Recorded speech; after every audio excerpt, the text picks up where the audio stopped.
Hola a todos. Bueno, lamentablemente, como si de un malfario premonitorio, digamos, se tratara, pues sabéis, los que me seguís y los que sois suscriptores y los que me seguís desde hace tiempo, que hace poco dediqué un titular, digamos, un audio vídeo a Charlie Hebdo. Y ahí decía lo preocupante que era la situación en Francia, sobre todo, y bueno, y en el fondo, pues para el resto de Europa también, ¿no?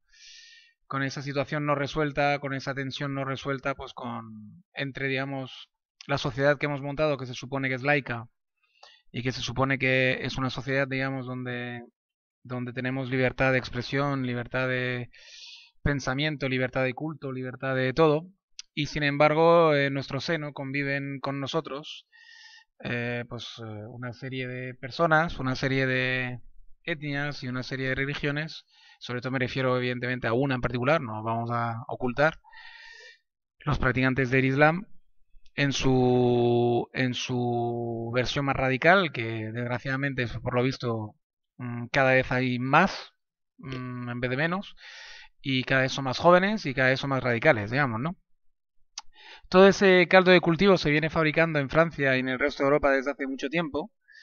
Y es una pena que los políticos y los intelectuales, los medios de comunicación, pues no le presten más atención a ese fenómeno, más que, digamos, más atención seria, porque lo que le prestan es muchas veces, pues, lo que se hace con todo, lo que se hace con el COVID, lo que se hace con el cambio climático, lo que se hace con todo, es decir, se monta una especie de espectáculo catastrofista normalmente, un espectáculo esperpéntico en el cual se dicen cosas muy gruesas, muy fuertes, muy alarmantes o muy espectaculares, o defensas apasionadas del convivir juntos y de que hay que aceptarlo todo y casi justificar, incluso he oído a gente casi justificar los atentados islamistas amparándose pues en tonterías posmodernas y en revisionismos históricos, como que están oprimidos, como que viven en barrios marginados, etc, etc.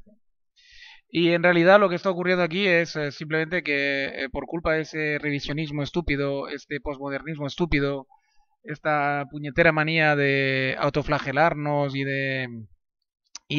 esa blanduria que se ha establecido en la sociedad, digamos, supuestamente, le digo laica y supuestamente libre pensadora y supuestamente, digamos, donde supuestamente somos libres de todo, digamos, pues se ha establecido esa aceptarlo todo, esa blandez, esa estupidez, en el cual pues uno acepta cualquier cosa en el seno de nuestra sociedad, ¿no? Cuando debería, yo repito y lo repito y lo repetiré 40 veces, incluso haciéndome pesado, de que debería ser inadmisible totalmente cualquier manifestación en contra de la libertad de expresión y en contra de la libertad en corto. Es decir, cualquier chorradas que aceptes en el sentido contrario de lo que es la libertad puede acabar mal, puede acabar muy mal, ¿no? El otro día oía yo un debate en francés sobre la libertad de expresión, ¿no? Y sobre lo mucho que había cambiado ahora entre digamos, esa nueva tontería entre Me Too, entre todas esas chorradas de revisión del lenguaje, etcétera, que nos autoimponemos o nos autoimponen desde un cierto espectro político en particular, y entre el Islam, que cada vez presiona más en nuestra sociedad, porque cada vez son más, etcétera. Estamos convirtiendo esa sociedad en una especie de sin vivir, ¿no? En una cosa que, por una parte, están construyendo una especie de, de falsa defensa de la libertad, que sería una especie de coacción en el lenguaje y en cosas totalmente absurdas. Entonces parece que estén haciendo algo, cuando lo que están haciendo es algo absurdo que no tiene sentido. Y por otra parte hay un laissez-faire, ¿no? Hay un dejar hacer con cosas que deberían ser totalmente paradas en seco e inadmisible. Es decir, desde el momento que después del atentado de Charlie Hebdo no hubo prohibiciones fuertes, no hubo movimientos políticos fuertes que de alguna forma o de otra, digamos, respondiera con la misma fuerza y con la misma moneda, no digo con violencia, ojo, con la misma fuerza y con la misma moneda a esta ofensa, a esta bofetón que nos pegaron en toda la cara, como diciendo, aquí se hace lo que yo mando y lo que yo digo, o si no, te mato. Cuando Europa no respondió con la debida firmeza, empezamos a firmar nuestra sentencia de muerte. Y ese segundo atentado contra Charlie Hebdo, que digamos por gracia está fallido, porque no ha conseguido su objetivo, sino que se han equivocado de objetivo y han atacado a dos miembros de un audiovisual, no hace más que demostrar y reforzar lo que yo os vengo diciendo desde hace años. Y parece que aquí en España pasamos de todo y parece que todo lo que sea fuera de Francia, veo que no hay debate apenas sobre esto. Ya nos recibimos una buena bofetada con los trenes, aquí. Ya recibimos con el atentado aquel famoso de marzo, creo que fue en el 2004 o 2003, no me acuerdo, hace ya muchos años. Ya hemos recibido bastantes bofetadas con la Rambla de Barcelona, mucho más reciente.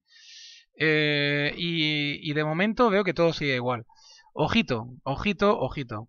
El turco haciendo de las suyas con Hagia Sofía, etcétera. Todas esas señales no son más que señales muy fuertes de que hay una parte de la sociedad en nuestra propia Europa que pone muy por encima su religión y sus creencias a nuestras normas, a lo que hemos tardado siglos después de la Revolución Francesa en establecer aquí, en Europa y en Occidente en general, que son esas libertades para todos.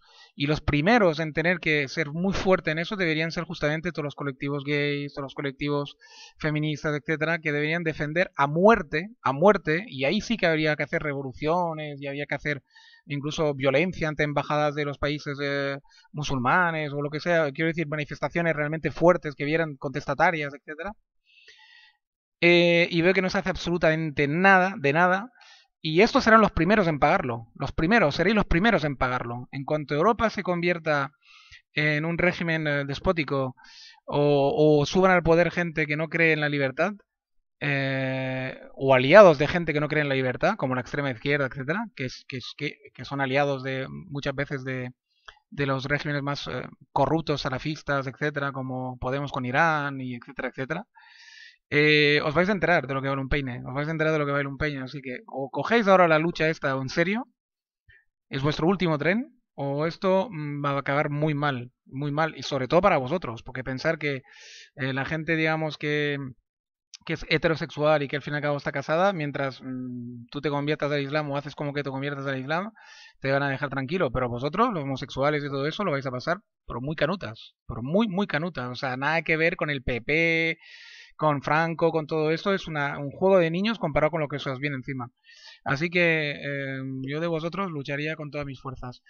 Luego el tema para seguir con otros temas, pero es que me tiene indignado esto, ya sabéis los que me seguís que a mí me tiene totalmente indignado ese tema. O sea, es decir, habría que realmente dejar muy claro, no se debería abrir ni una sola mezquita más, cerrar mezquitas, etcétera, hasta que no les quede clarísimo que aquí el que manda soy yo. O sea, es decir, mandamos nosotros.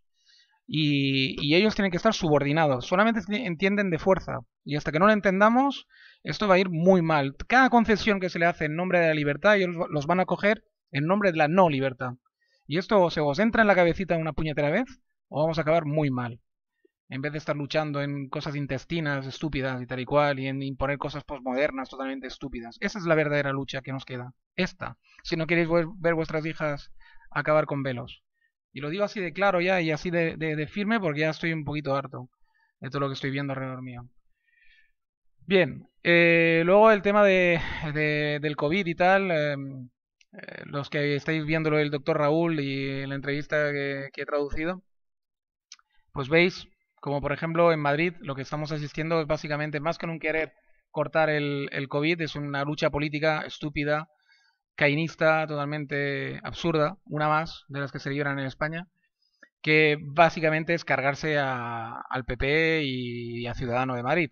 Básicamente eso es lo que prima. Oír los telediarios de cualquier cadena prácticamente da asco, da mucho asco porque ves que es una lucha total contra Madrid. Es decir, en La Rioja y en muchos sitios están pasando cosas más graves o igual de graves que en Madrid, pero claro, toda la atención mediática está en Madrid, porque aquí el objetivo no es que en Madrid no se propague el COVID, sino que el objetivo es sacar, como excusa de trasfondo el COVID, sacar del poder a la derecha de Madrid. Luego, el tema de, de las concesiones del gobierno a los vascos y catalanes, pues bueno, los que me seguís desde hace mucho tiempo sabéis lo que pienso al respecto. En Madrid, ahora porque es el PSOE el que manda, pero el PP ya lo había hecho, hasta Franco lo había hecho, concesiones al País Vasco y a Cataluña en la parte más radical que tienen ambas regiones, que es una pena, pero es así. Los radicales son los que mandan desde hace mucho tiempo aquí en Cataluña y en el País Vasco, los radicales nacionalistas me refiero. Pues las concesiones están al orden del día desde hace siglos, yo diría casi, o prácticamente desde los últimos 100 años, incluyendo el régimen franquista. Es realmente ridículo y es realmente lamentable lo que está pasando aquí en España con el tema vasco y catalán, ¿no? Pero bueno, los que me oís desde hace tiempo ya sabéis de lo que pienso de esto y sabéis que es, para mí esto me tiene realmente muy quemado, pero porque bueno, mientras en España no haya una idea de España y en Madrid no haya una idea mínimamente centralista, de lo que es vertebrar un país y de ser serio y tomárselo en serio, pues esto aquí no hay nada que hacer, porque ellos sí que se lo toman en serio. O sea, los radicales vascos y catalanes se toman muy en serio su trabajo. En Madrid, hasta que no se tomen en serio su trabajo, y no hace falta ser radical, ni que suba al poder un partido de extrema derecha, ni otro Franco, ni nada, si todo eso es una mierda. Si al final todo el que suba al poder ahí, por muy radical que parezca, al final cede siempre ante el País Vasco y tal, porque no suben sin tener una idea de lo que es la verdadera centralidad.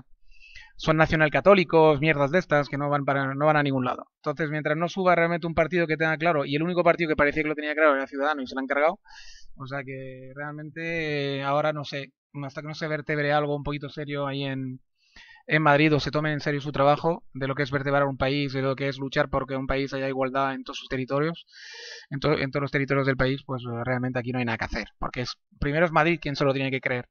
Y si ya Madrid no se lo cree, pues apaga y vámonos, ¿no? Entonces, luego hablando de Shirauta, de justamente un ex del Ciudadano, el otro día lo oía en una entrevista muy interesante, y me quedo con una cosa que dijo sobre el cambio climático, ¿no? Si el cambio climático es real y ya está enchegado y es cierto, y sea o no antropológico, es decir, sea por culpa del hombre o sea realmente un fenómeno natural, me da igual lo que sea, va a ser imparable, porque el ser humano no puede controlar el clima del planeta entero. O sea, no tenemos ese poder todavía, ni tecnológico, ni más vale que no lo tengamos, de hecho, nunca, porque haremos mal uso de él seguro. Y es decir, si es real el cambio climático, no lo vamos a poder controlar. O sea, eso de empezar a volverse loco, vamos a morir todos, o tal y cual, no vale para nada, porque si es real, no hay nada que hacer. Y ninguna política de coches eléctricos ni nada lo va a rectificar esto. Es decir, o sea, que la Greta Thunberg esta y todos los locos parecidos que lo que están sembrando es histerismo y intentan sembrar el pánico ante la población, pues que se callen porque no sirve para nada todo lo que se agitan, porque si es verdad, va a cambiar el clima sí o sí, hagamos lo que hagamos. Una vez que el mecanismo se ha puesto en marcha, no hay nada que hacer para pararlo, ¿no? Lo que sí podemos hacer mientras que el clima no sea demasiado hostil a la vida en la Tierra, sobre todo a la vida del ser humano, que al final es lo único que nos importa, no seamos falsos, porque todo eso del cambio climático es decir, si cambia el clima a peor, será peor para el ser humano, no para todos los seres vivos del planeta, ni para el planeta Tierra en sí, ni para nada, ni para todos los bichos del planeta, ni nada. Ninguna catástrofe climática, por muy fuerte que haya sido hasta ahora, se ha cargado la vida en la Tierra y no creo que esta se la cargue tampoco. Es decir, realmente están hablando del ser humano, punto, y nuestro estilo de vida sobre todo, ¿vale? Esperemos que no sea así. Mientras no sea así, lo que vamos a hacer es cada uno en nuestra conciencia, pues en conciencia, pues hacer pequeños gestos para por lo menos no producir demasiada polución alrededor nuestro y que el agua quede lo más limpia posible, el aire quede lo más limpio posible, etcétera, ¿no? Eso es lo que yo diría a todo el mundo. Agradecer a los nuevos suscriptores, animaros y un saludo hasta la próxima. Chao, chao.